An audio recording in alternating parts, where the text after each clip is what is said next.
दोस्तों इस वीडियो में बात करेंगे हम आरपीएफ सब इंस्पेक्टर पोस्ट की।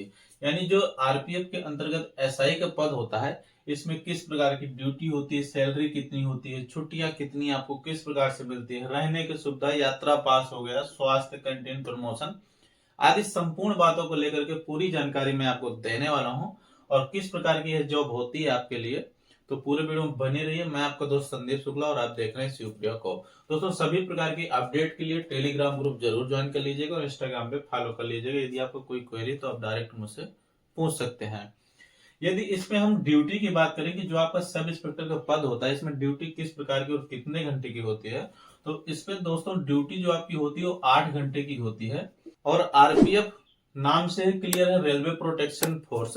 यानी जो रेलवे का एरिया होता है वहीं पर आपको शांति व्यवस्था ड्यूटी और सुरक्षा व्यवस्था सब कुछ आपको देखना होता है। जैसा कि जो सब इंस्पेक्टर का पद होता है तो ये एक तरह से जिम्मेदारी का पद होता है। यानी आपका कुछ एरिया होगा जहां पर आपको उसका प्रभारी बना दिया जाएगा और उसके अंतर्गत और भी जैसे कांस्टेबल वगैरह हो गए, तो सारी चीजें आपको वहां की मैनेज करना देखना होता है। नॉर्मलते आपकी 8 घंटे की ड्यूटी होती है। हो सकता है सिचुएशन फंस जाए, कोई जरूरी पड़ जाए तो इससे अधिक भी ड्यूटी आपको करना पड़ सकता है, 10 से 12 घंटे, परंतु ये कभी कभार ही होता है। और यदि आपकी 8 घंटे से अधिक ड्यूटी लग जाती है तो उस पर आपको एक्स्ट्रा सैलरी भी दी जाती है। परंतु सिविल पुलिस में दोस्तों ऐसा बिल्कुल भी नहीं है, क्योंकि लाइन ऑर्डर बनाए रखने के लिए सिविल पुलिस 24 घंटे तत्पर रहती है आपकी सेवा पर। परंतु आरपीएफ का जो एसआई का पद होता है इसमें इतनी ड्यूटियां नहीं होती हैं, 8 घंटे की ही नॉर्मल ड्यूटी आपकी लगती है। इसके बाद जो आपका मेन पॉइंट है सैलरी। तो सैलरी दोस्तों इसमें जो ग्रेड पे होता है वो आपका 4200 होता है। यानी 4200 ग्रेड पे की नौकरी होती है एसआई की। के अंतर्गत जो आपका बेसिक पे है वो 35,400 रुपए बनता है शुरू में। यानी प्रारंभिक बेसिक पे आपको 35,400 रुपए मिलेगा। साथ में डीए मिलता है जो कि प्रेजेंट में 53% चल रहा है। यह हर 6 माह में बदलता रहता है, यानी हर 6 माह में इसमें वृद्धि होती है। अभी प्रेजेंट में 53% चल रहा है। और जो आपका बेसिक पे है इसमें हर वर्ष 3% की इंक्रीमेंट लगता है, यानी 3% की वृद्धि होती है बेसिक पे पर आपके हर साल। और डीए में हर 6 महीने में वृद्धि हो जाती है लगभग 3 से 4% के। तो ये चीजें हो गई। इसके अंतर्गत साथ में आपको टीए मिलता है जो कि 3600 रुपए होता है।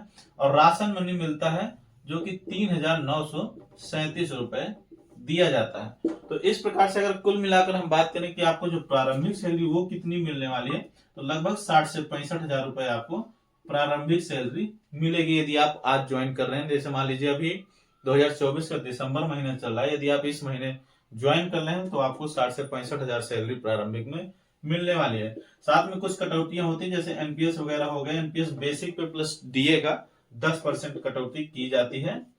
तो इस प्रकार से कुछ कटौतियां भी आपकी होंगी, परंतु जो प्रारंभिक सैलरी आपकी कुछ इस प्रकार से बनेगी। इसके बाद अगर हम छुट्टियों की बात करें दोस्तों, तो छुट्टियां भी इसमें ठीक ठाक आपको मिल जाती हैं।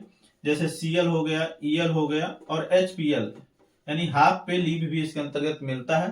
तो सीएल आपको 30 मिलती है, ईएल भी 30 मिलती है और हाफ पे लीव भी आपको 30 मिल जाती है। तो छुट्टियों की कोई समस्या नहीं है, आप आराम से छुट्टियां ले सकते हैं। इसके बाद रहने की सुविधा की बात करें तो रहने की सुविधा भी ठीक ठाक आपको मिल जाती है। सरकारी क्वार्टर आपको मिल जाएगा, आप वहां पर रह सकते हैं। यदि मान लीजिए रहने की सुविधा आपको सरकारी क्वार्टर नहीं मिल पा रहा है तो आप प्राइवेट क्वार्टर भी ले सकते हैं। उसके लिए आपको एचआरए मिलता है, यानी हाउस रेंट अलाउंस भी आपको मिल जाता है। यदि आप प्राइवेट आवास लेकर रह रहे हैं तो फिर एचआरए ले सकते हैं। दोस्तों एचआरए आपको 3 प्रकार से मिलता है, जहां पर भी आपकी नियुक्ति मान लीजिए ए बी सी 3 ग्रेड है। और यदि आपके ए ग्रेड शहर यानी फर्स्ट क्लास के पॉइंट पर आपकी नियुक्ति है तब आपको 27% एचआरए मिलेगा।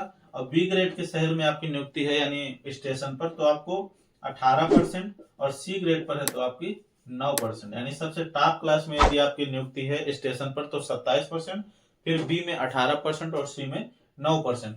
यह जो आपका परसेंटेज है ये बेसिक पे पर लागू होता है। जो भी आपका बेसिक पे होगा उसी का इतना परसेंट आपको एचआरए दिया जाता है। यानी हर साल आपका बेसिक पे वृद्धि होती है इसमें 3% की, तो आपका एचआरए भी साथ साथ बढ़ता रहेगा क्योंकि इसका परसेंटेज आपको मिलता है। तो उम्मीद करता हूं कि ये चीजें आपको तीनों समझ में आ गई होंगी। इसके बाद रहने की सुविधा हो गई। अब यात्रा पास की बात करें अगर, तो यात्रा पास भी इसमें मिलते हैं। यानी ट्रेन का जो यात्रा पास है आपको विद फैमिली, यदि आप ऑल ओवर इंडिया कहीं भी घूमने जाते हैं विद फैमिली के साथ या यात्रा करते हैं, उस पर आपको यात्रा पास मिल जाते हैं। साल में कुछ आपको एसी के पास मिलते हैं, कुछ स्लीपर के। इस प्रकार से आपको यात्रा पास की भी सुविधा मिल जाती है। तो इसके बाद अगर स्वास्थ्य की बात करें तो स्वास्थ्य सुविधा भी ठीक ठाक मिल जाती है। सरकारी जो हॉस्पिटल वहां पर आप इलाज करवा सकते हैं, या फिर अगर आप प्राइवेट से करवाते हैं तो उसकी चिकित्सा प्रतिपूर्ति भी ले सकते हैं। चिकित्सा प्रतिपूर्ति किस प्रकार से ली जाती है इसका भी वीडियो चैनल पर पड़ा हुआ है, आप इसको देख सकते हैं। इसके बाद अगर हम कैंटीन की बात करें दोस्तों, तो कैंटीन भी अच्छी ठीक ठाक मिल जाती है। मुख्यालय पर कैंटीन होता है, वहां से जो भी सामान आप परचेज करते हैं तो मार्केट रेट से लगभग आपको 10 से 12% तक की छूट तो मिल ही जाती है। इससे अधिक ही मिलती, कम नहीं मिलती आपको, यानी 10 से 12%।